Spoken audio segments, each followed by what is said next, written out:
How do you handle negative employees in the workplace? My name is Cynthia Wakio and I am joined by Godfrey Wakoli, the training manager at Corporate Staffing Services. And we're going to be exploring more and give you tips on how you can progress on this issue. Thank you for joining me, Godfrey.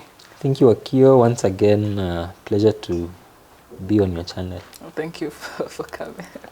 All right, so before even we talk about how you deal with a negative employee, what is a negative? Who is a negative employee?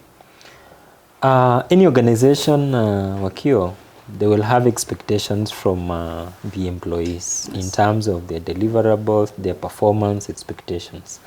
So any employee who is going against the company expectations, either in terms of behavior, attitude, or performance, of course, there's a negative employee.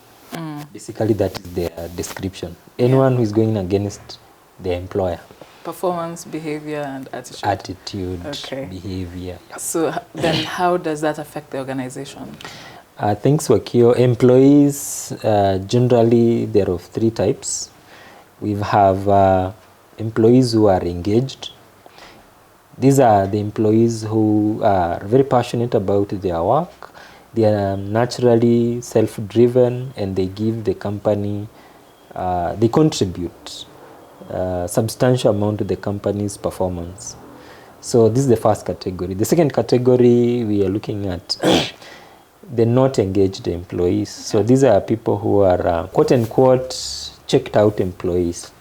These are people or these are employees who do the bare minimum. They are not very passionate about what they do.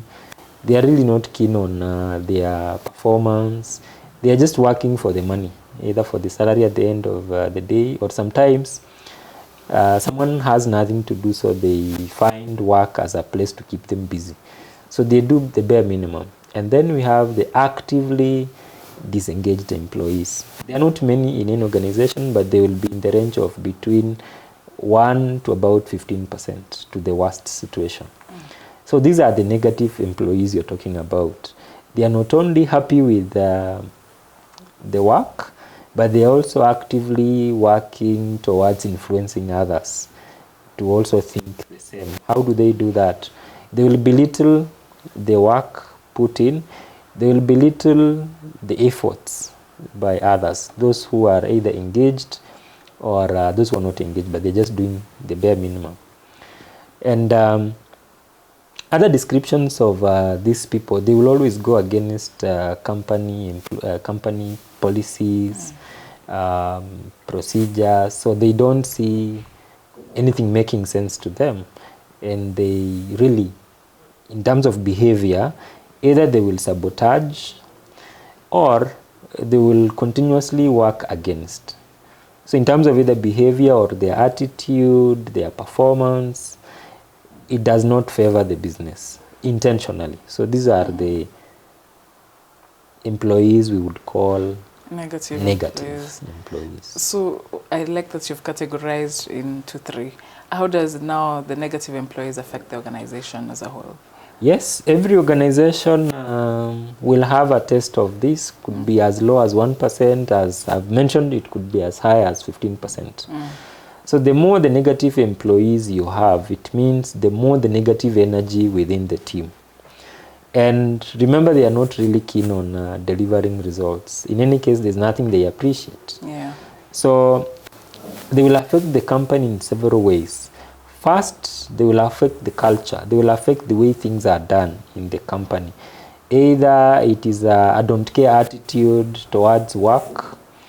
They don't really comply. So you'll have issues on compliance within the regulations, within the company. So that will effectively have a negative impact also on the performance in terms of bottom line. We're also looking at a possible culture that does not attract other employees or other new talent to come in, because these people will work constantly to make their employer to be seen in negative light by those who are about to join. I have had a chance to discuss with a CEO, and they have struggled really to fill positions. The minute they do interviews, when they're about to onboard, the successful hire or the successful candidate from the interviews backs out. Yeah. So upon trying to dig deeper, the information that we got was they did their research, spoke with someone in the company, and they discouraged them against joining the company. So these negative employees also will affect the employer brand, perception out there, and it doesn't work for anyone. Yeah. Neither for them nor for the company. Yes. If you have a problem in this organization as an employer, how do you effectively handle a negative employee? Yes. First, you'll need to really to listen. Where is this negativity coming from? Yeah. Why are they negative to begin with? It could be that they are not happy with how they are being managed. It could be a management problem. Maybe their boss is a bit aggressive or it's overbearing.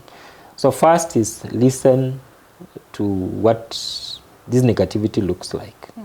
The next step is research.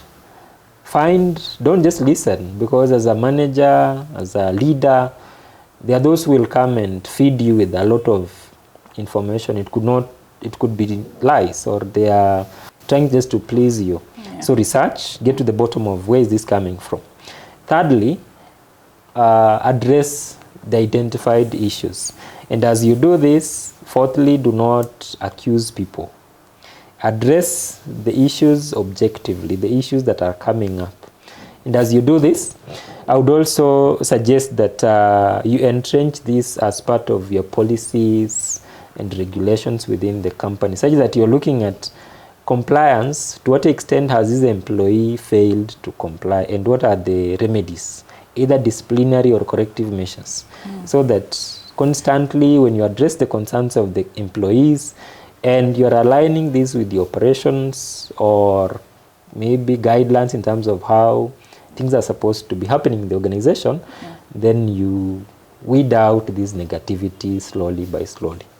Yes. But remember, we also have to do it in a legal, rather you have to be compliant to the employment law and what it says about letting go of employees. Exactly, and that also speaks to something else. When you're addressing this negativity, ensure to document everything. Yes. Otherwise, the negativity could turn against you should an employee now accuse you of either frustrating their effort to work. Yeah. It could work against you. And in most cases, the negativity is normally as a result of management approaches. Yeah. And as such, there is also need for you to look at how are the employees being taken care of. So it could be an issue of building capacity for the management team through either trainings. The employees could as well be unhappy because of remuneration and compensation package. So there is need for you also to communicate this. If that is what the company can afford, let them know. If there is room for you to review, it's a good thing. And sometimes as a company, you may really not know where is this coming from. Yes. So we encourage employee surveys, either satisfaction survey or employee engagement survey, whereby you get to understand what are the issues that employees are dealing with. If it's about their bosses, you can do a 360-degree feedback survey that now informs you how they are being led, and if there are issues that need to be adjusted, that can be done. Okay. And gladly at Corporate Staffing, we do support our clients with this, whereby we do the survey and help you analyze the data, the information that we are getting, and we also recommend the corrective measures that you can put in place. If it's a training, we can still support you. Yes. Yes. Thank you so much for that, Godfrey, and for making the time to join me. Thank you, Aki. Always a pleasure to be on your channel. Okay. Thank you for watching this video. As you've heard from Godfrey, if you would like to check the level of engagement from your employees in your company, we can help you. For more information about the employee surveys that we do on behalf of our clients and other companies, we have left a link below. And look at the information and we'll be happy to help. See you in the next video.